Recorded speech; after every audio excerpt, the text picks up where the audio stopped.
Hello viewers, प्रज्ञालय channel में आपका स्वागत है। मैं हूं शैलेश भदान। मित्रों, हमने अपने पिछले वीडियोस में किसान आंदोलन के संबंध में चर्चा की थी और आज किसान आंदोलन सड़कों से न्यायालय तक या कोर्ट तक पहुंच गया है। सड़कों से न्यायालय तक की इस किसान आंदोलन की यात्रा का विश्लेषण हम इस वीडियो में करेंगे। इसके साथ साथ वर्तमान समय में क्या इसकी स्थिति है, इसके संबंध में हम चर्चा करेंगे। 6 दौर की वार्ता के पश्चात और किसानों के यस और नो के निर्णय के पश्चात किसान आंदोलन को यदि हम देखते हैं तो किसानों ने अपने आंदोलन को बहुत ही योजनाबद्ध तरीके से तेज कर दिया है और अपने पूरे के पूरे कार्यक्रम को उन्होंने जनता और मीडिया के समक्ष रख दिया है। जिस तरीके से भारत बंद के पश्चात उन्होंने अपने इस कार्यक्रम को घोषित किया है और भारत बंद के मिले जुले परिणाम के पश्चात जो उन्हें कुछ कम असर लगा, उसे उन्होंने टोल नाकों को बंद किया, टोल नाकों को फ्री करके उन्होंने ये जता दिया कि इस आंदोलन में अभी भी बहुत दमखम है। अब जिला मुख्यालयों पर इनका प्रदर्शन और आगे से आगे दिल्ली को घेरने की जो रणनीति है, किसान अपनी तरह इस आंदोलन को तेज रूप दिए जा रहे हैं। वहीं सरकार अपने इस आंदोलन को दबाने के लिए जो तरीके अपना रही है, उसे किसी भी रूप में संवैधानिक तो नहीं कहा जा सकता।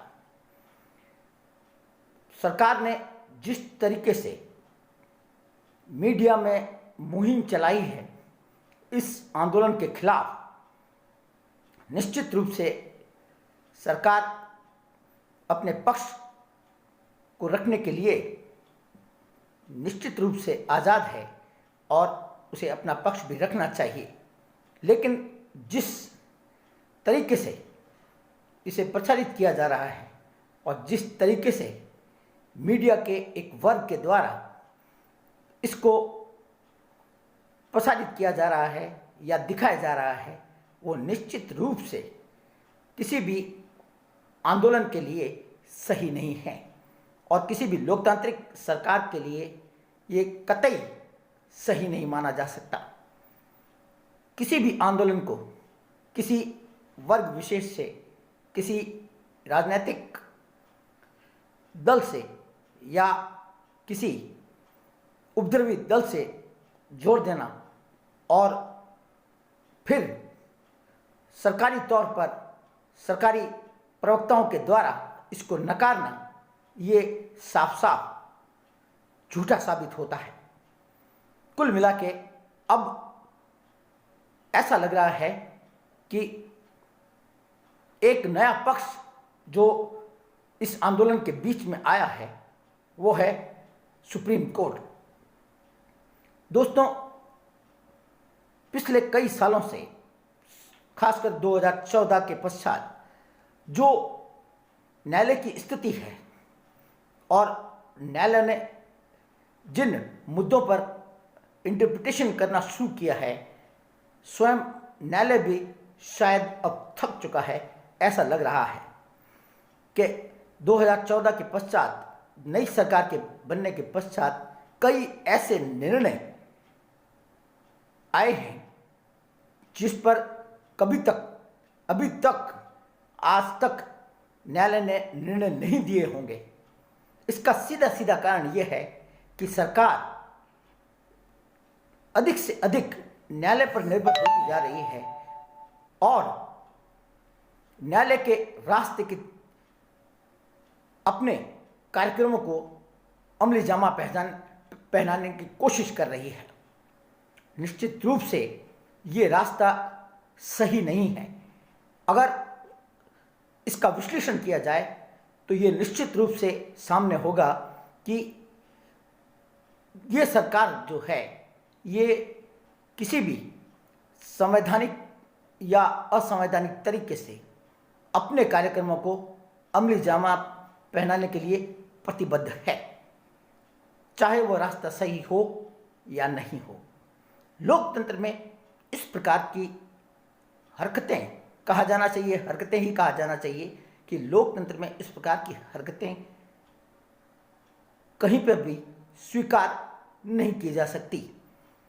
खासकर जब हम एक ऐसे लोकतंत्र की बात करते हैं जो विश्व का सबसे बड़ा लोकतंत्र है और जिसे आज तक किसी भी रूप में कटघरे में खड़े करने की किसी ने कोशिश नहीं की। इस प्रकार जो आज न्यायालय की स्थिति है और जो न्यायालय में निर्णय आ रहे हैं, उससे जिस तरीके से आम जनता पर इसका असर पड़ा है, उससे न्यायालय की गरिमा कहीं न कहीं कम होती नजर आती है। इसके साथ साथ हमें ये देखना है कि क्या ये किसान आंदोलन एक बार फिर सुप्रीम कोर्ट की भेंट चढ़ेगा। लेकिन अभी तक की सुनवाई के आधार पर ऐसा लगता है कि सुप्रीम कोर्ट इस मामले में अभी निर्णय देने की स्थिति में या निर्णय जल्दी देने की स्थिति में नहीं है। चूँकि ये आंदोलन जो है वह किसानों से संबंधित है और न्यायालय भी इसके संबंध में जल्दी से निर्णय लेना नहीं चाहता, क्योंकि ये किसानों की आजीविका का प्रश्न है। कुल मिलाकर न्यायालय क्या निर्णय देता है यह तो समय ही बताएगा। फिलहाल न्यायालय ने अपना निर्णय सुरक्षित रखा है और सरकार को इस बात का एहसास कराया है कि जहाँ तक संभव हो इसका निर्णय बातचीत के आधार पर हो। लेकिन बातचीत का रास्ता लगभग बंद सा नज़र आता है और किसानों के द्वारा जिस तरीके से यस और नो की स्थिति है उसमें कोई बात बनती नज़र नहीं आती। अब ऐसी स्थिति में न्यायालय क्या निर्णय देता है ये बहुत अहम हो जाएगा और आगे क्या इसकी स्थिति होगी इसे हमें देखना चाहिए। हम इसके संबंध में लगातार चर्चा करेंगे। देखते रहिए प्रज्ञा चैनल। धन्यवाद।